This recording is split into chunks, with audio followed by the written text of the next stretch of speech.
हाँ, तो dear student कैसे हो आप सभी? आई होप मैं आशा करता हूँ कि आप सभी अच्छे होंगे। तो बच्चों महक क्लासेस में आप सभी बच्चों का स्वागत है। तो बच्चों आज का जो हमारा टॉपिक है वो है टू इन्फिनिटिव सेंटेंस का, यानी कि पैसिव वॉइस के अंदर अगर टू इन्फिनिटिव सेंटेंस का वाक्य अगर कोई आ जाए तो उन वाक्यों को अपन कैसे बनाएँगे, ठीक है? तो चलो आओ देखते हैं। अब देखो बच्चों, टू इन्फिनिटिव का पहले तो हमें मतलब पता होना बहुत ज़्यादा ज़रूरी है कि ये क्या होता है, ठीक है? तो टू इन्फिनिटिव का मतलब ये होता है कि टू प्लस वर्ब की फर्स्ट फॉर्म, ठीक है?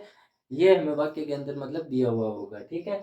अब इनको बनाएँगे कैसे? एकदम ईज़ी सा और एकदम सरल सा मतलब तरीका है, कुछ नहीं करना।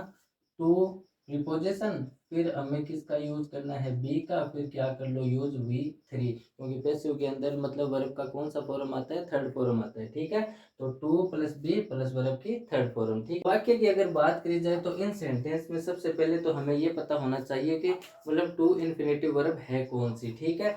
तो टू के साथ जो वर्ब आई है वो ही क्या है? टू इन्फिनिटिव है, ठीक है? तो इसको बनाने का जो तरीका है वो देखो कि मतलब टू प्रीपोजिशंस के साथ हमें वर्ब की फर्स्ट फॉर्म दी हुई होगी और उसके बाद जो होगा वो ऑब्जेक्ट होगा, तो ऑब्जेक्ट को हमें इधर लेके आना है, ठीक है? तो दिस वर्क। अब दूसरी सबसे बड़ी बात, सेंटेंस के अंदर जो हेल्पिंग वर्ब आई है इज आर एम एम आ रखा है, ठीक है? तो ये तीन हेल्पिंग वर्ब है, तो इज का यूज अपन सिंगुलर सब्जेक्ट के लिए करते हैं, आर का प्लूरल के लिए, और एम का किसके साथ करते हैं? आई के साथ करते हैं। तो अब पहले सब्जेक्ट आई था, लेकिन अब उसकी जगह किसने ली है? दिस वर्ब ने, जो सिंगुलर है।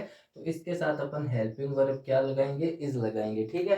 फिर इस जो टू बी प्लस वर्ब की फर्स्ट फॉर्म आई है इसको चेंज करना है, कैसे? पहले प्रीपोजिशन टू, उसके बाद लगा दो बी और वर्ब की क्या कर दो? थर्ड फॉर्म कर दो डन, ठीक है? इतना सा ही काम करना है। उसके बाद में वही बाई और जो सब्जेक्ट है वो इधर आ जाएगा, तो वो क्या बन जाएगा? मी बन जाएगा, ठीक है? ये लो आपका एग्जांपल हो गया। आप सेकंड एग्जांपल को देखो और ज्यादा समझ में आ जाएगा, ठीक है? तो इसमें देखो टू इन्फिनिटिव कहाँ है? ये रही, ठीक है? और उसके बाद जो आया वो ऑब्जेक्ट है, तो ऑब्जेक्ट को अपन पहले लिखेंगे, तो इंग्लिश। अब जो हेल्पिंग वर्ब आ रही है सेंटेंस के अंदर उसी में से हमें यूज लेना है। अब यहाँ पे देखो ये सिंगुलर सब्जेक्ट था तो इज, लेकिन अब इसकी जगह कौन आया है? इंग्लिश, तो ये भी सिंगुलर सब्जेक्ट है, तो इसके साथ हम भी क्या लगाएंगे? हेल्पिंग वर्ब इज ही लगाएंगे, ठीक है? अब जो टू प्लस वर्ब की फर्स्ट फॉर्म आई है उसको चेंज कर दो, पहले प्रीपोजिशन टू, उसके बाद में बी और वर्ब की क्या कर दो? थर्ड फॉर्म कर दो, लर्नड, ठीक है? ये हो गया। उसके बाद में बाई और उसके बाद में सब्जेक्ट, तो योर वाइफ, ये पूरा साथ में है। ये लो आपका एग्जाम्पल हो गया। थर्ड एग्जाम्पल को देखो, I have to help him, मुझे उसकी सहायता करनी है, ठीक है? तो यहाँ पे टू इन्फिनिटिव कहाँ है? ये रही। तो इसके बाद में जो ऑब्जेक्ट है उसको लेके आओ, तो हिम जब इधर आएगा तो वो क्या बनेगा? ही बन जाएगा। अब देखो वाक्य के अंदर जो हेल्पिंग वर्ब आ रही है वो है हैज या हैव, तो आई प्लूरल था तो हेल्पिंग वर्ब क्या यूज हुई? हैव, लेकिन अब आई की जगह कौन मतलब सब्जेक्ट बन के आया? ही, तो ये एक सिंगुलर सब्जेक्ट है, तो हेल्पिंग वर्ब क्या आ जाएगी? हैज, ठीक है?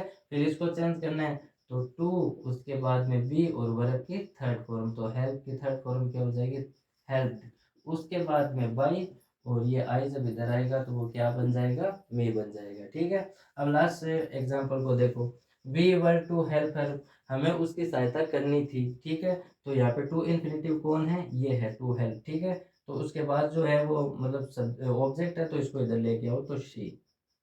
उसके बाद वाज वर आया, तो वाज वर का हमें भी यूज करना है, ठीक है? लेकिन वे प्लूरल था तो वर आया, से सिंगुलर है, तो इसके साथ हेल्पिंग वर्ब क्या आएगी? वॉज आएगी, ठीक है? उसके बाद इसको चेंज कर देंगे, टू बी प्लस वर्ब की थर्ड फॉर्म, तो हेल्प की थर्ड फॉर्म क्या होती है? हेल्प। उसके बाद में बाई और ये वी जब इधर आ जाएगा तो वो क्या बन जाएगा? अज बन जाएगा। ये लो बच्चों, ज्यादा कुछ हार्ड नहीं है, बस थोड़ा सा ध्यान देने की जरूरत है कि चेंजेस हमें इतना ही करना है कि जो हमें टू प्लस वर्ब की फर्स्ट फॉर्म दी हुई है इन्फिनिटिव के रूप में, उसको किस में चेंज करना है? To plus be plus verb की थर्ड फॉर्म, ठीक है? अब देखो, अगर वाक्य देयर या फिर इट से शुरू हो जाए तो अपन क्या करेंगे? तो देखो इस सेंटेंस को देखो, there are two boys to मतलब टीच, यहाँ पर दो बच्चे हैं पढ़ाने के लिए, ठीक है? तो ये एक एग्जाम्पल आया है, तो इसमें कुछ नहीं करना है, इन्फिनिटिव को ढूंढो, कहाँ है? ये रहा, ठीक है? टू प्लस वर्ब की फर्स्ट फॉर्म। तो इससे पहले का जो पार्ट है उसको एट इज इट उतार दो, यानी कि देयर आर टू बॉयज। ये देखो मैंने इससे पहले का पूरा पार्ट है ऐसा का ऐसा ही उतारा है। अब कुछ नहीं करना, वर जो टू प्लस वर्ब की फर्स्ट फॉर्म है उसको अपन क्या बना देते हैं? To plus be plus verb की थर्ड फॉर्म, यानी कि टू बी और फिर टीच की थर्ड फॉर्म क्या हो जाएगी, टोड। ये लो आपका एग्जाम्पल हो गया।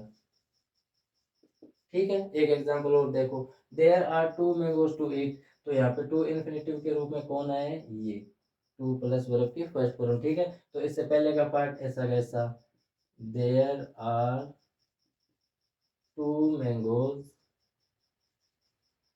फिर इन्फिनेटिव को किस में चेंज करते हैं, to plus be plus verb की थर्ड फॉर्म में। ठीक है, तो टू फिर बी और इट की थर्ड फॉर्म क्या हो जाएगी, इटन। ये लो आपका वाक्य कंप्लीट हो गया। अब इट वाले सेंटेंस को देखो, तो देयर और इट वाले में ज्यादा मतलब कुछ अंतर नहीं है, थोड़ा सा है। ठीक है ना, इसमें क्या करना है कि मतलब पहले टू इन्फिनेटिव को ढूंढो, ये रही इसमें, नेक्स्ट वाक्य में भी ये है। ठीक है, टू प्लस वर्ब की फर्स्ट फॉर्म, तो इससे पहले का जो पार्ट है वैसा का वैसा आ जाता है। यानी इस वाक्य में देखो, इट इज टाइम। ठीक है, तो ये इतना पार्ट है जैसा का जैसा आ गया, यानी टू प्लस वर्ब की फर्स्ट फॉर्म से पहले का जो पार्ट है वो वैसा का वैसा आ जाता है। उसके बाद जो लास्ट में ऑब्जेक्ट आता है उसको अपन इधर लेके आते हैं, लेकिन उससे पहले किसका यूज करेंगे, फोर का, फिर ऑब्जेक्ट का यूज करेंगे, फॉर रेस्ट। ठीक है, फिर वही काम इसका वो अपन किस में चेंज करते हैं, टू बी प्लस वर्ब की थर्ड फॉर्म। तो टू बी और टेक की थर्ड फॉर्म क्या हो जाएगी, टेकन। ये लो एग्जांपल हो गया। ठीक है, ऐसा कैसा इसमें करना है, टू प्लस वर्ब की फर्स्ट फॉर्म से पहले इधर वाला जो पार्ट है वैसा का वैसा।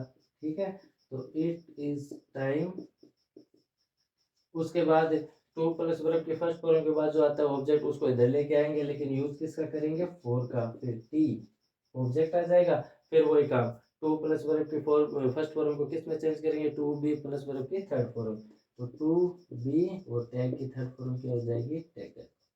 ये लो बच्चों, जो इन्फिनेटिव सेंटेंस जो थे एकदम इजी है, मतलब कोई हार्ड चीज नहीं है। ठीक है, कोई हार्ड ज्यादा टॉपिक नहीं है, बस थोड़ा सा ध्यान देने की जरूरत है। चेंज किस में करना होता है कि टू प्लस इन्फिनेटिव का पहले तो मतलब क्या होता है, टू प्लस वर्ब की फर्स्ट फॉर्म। ठीक है, और इसको किस में चेंज करते हैं, to plus be plus verb की थर्ड फॉर्म। ठीक है, बाकी मैंने आपको एग्जाम्पल मतलब बता दिए हैं, आप एक बार देखो, जरूर सीख जाओगे। ठीक है, तब तक के लिए बाय, मिलते हैं नेक्स्ट वीडियो में।